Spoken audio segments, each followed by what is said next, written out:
This is a story that illuminates that timeless Margaret Mead quote, "Never doubt that a small group of thoughtful, committed citizens can change the world." When Judy Fitch first solicited volunteers for a women's portrait project, she thought maybe 5 friends would join her. Well, 26 women responded and touched off a winter of inspiration and connection among island women of all backgrounds and artistic abilities. The mission? Get to know your partner and create a portrait of that person. For some, portraits were a completely new endeavor. My wife did a portrait. She was very challenged at first and overcame her challenges, and I'm really happy that she came through with it. And it came out beautifully. I could speak. And given that the interviewer is her portrait, I love it. No pressure. I love it. Thank you. I've never done a portrait before, and I was completely out of my league, but it kind of looks like you, Bridget. It does look like me. Absolutely. Don't worry. You did it. And I'm glad I did it. And Peaks Island has always been such a forgiving place to try stuff like that. Whether it's art or music or a play that you write or whatever, you can do it and feel safe to present it in this community. So here's just another example of that. And I'm so proud of my daughter, who had never done a portrait ever in her life and did one. First time, so angry, wanted to quit so many times. And I could recognize my mom. I was like, oh, that's my mom. Yeah, thank you. Yeah, no, definitely knew it was her. So well done. Thank you. That was Timmy and Amber Sellers, who is now, officially, a portrait artist. Meanwhile, Rafferty was facing her own internal challenge. So I was working on this project and I had all of this stuff in my head, but I don't consider myself an artist, so I was having trouble getting started to get it. I knew what I wanted to do, but I was afraid to do anything permanent because I didn't want it to get messed up. And I had done a couple of things, but the collage around the face and the drawing of her face, that's where I was stuck. I had done the glasses and the earrings only. And then Wednesday morning, I listened to that interview, and Judy tells the story of Jean sitting with me, telling me her story. And Jean had this experience of grief. It's all in the interview. Folks should listen to the interview. It's very precious. And I cried, and I got inspired, and that's what got me that day to finish the rest of the portrait. And as the group decided to present their creations to the community, even Judy herself felt the pressures of the impending public exhibit. She went searching for something to wear that met the occasion, which led to a chance encounter that extended the project's reach even further. I live in a sort of summer campy winter rental that doesn't have a washer dryer, and in November they closed the laundromat on the island, so I have nowhere to do my laundry. And long story short, it led to me looking for an outfit for tonight so that I would at least feel nice. And I went to Anthropologie and found what I'm wearing on the clearance rack. Hannah was working, and I told her about tonight. And Yeah. she was like, that sounds amazing, and I think I'm going to come. And I don't really even remember giving you very specific details other than yelling Brackett Church, Peaks Island, March 11th. And I listened. I was I was working in the fitting room, and I love working in the fitting room. People, it feels like a little magic can happen, more conversations. It's she pulled these 2 things out, and I was like, wait, that would look gorgeous on you, and where are you going? And she told me event, and I was like, I love coming over to the island. I live in Portland, and any excuse to come over, and this sounded like a beautiful community event, and I wanted to witness it. The portraits were unveiled Saturday night, March 11th at the new Brackett Church. Close to 100 people attended, and the reviews were glowing.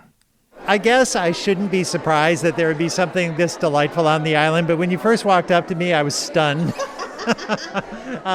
This just reinforces everything that I love about this island. The range of work is incredible. it's great to see a mixture. The fact that there are non-artists and artists that are willing to do one another's portraits is amazing to me. Love the amount of collage work, the inventiveness of each and every one of these portraits. And, I want to see it continue. I'd love to see this continue. It's just great. But yeah, I walked through the first time. I walked through my first pass through. I didn't want to look at the artist name or the person. I wanted to see who I could recognize. Went through and then sort of started pairing up the artist with the work, and it's just remarkable. Thrilled to see people here that weren't actually. I thought it would just be those of us that painted, or Our families. and our families, because we dragged them along. But of course, in true island style, everybody showed up, and it's one of those amazing, overwhelmingly joyous occasions. What's fun is, for some of the people involved are professional artists. So it may not have been particularly a stretch for them. What's wonderful to see is how many people stretched and pushed themselves, and to what extent. It's actually not. I have the same kind of quandaries and meltdowns that anybody would. Yep.